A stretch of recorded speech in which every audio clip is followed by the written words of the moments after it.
আজকের ছড়াটির নাম কি? কে লিখেছেন?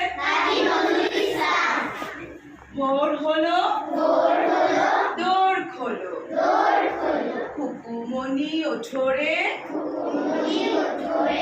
ওই ডাকে দুই শাখে, ফুল খুকি ছোট রে,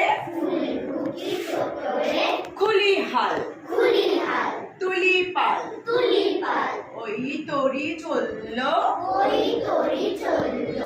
এইবার খুকু চোখ খুললো, আলসে নয় সে, ওঠেরো সকালে, রোজ তাই চাঁদা বাই, টিপ দেয় কপালে।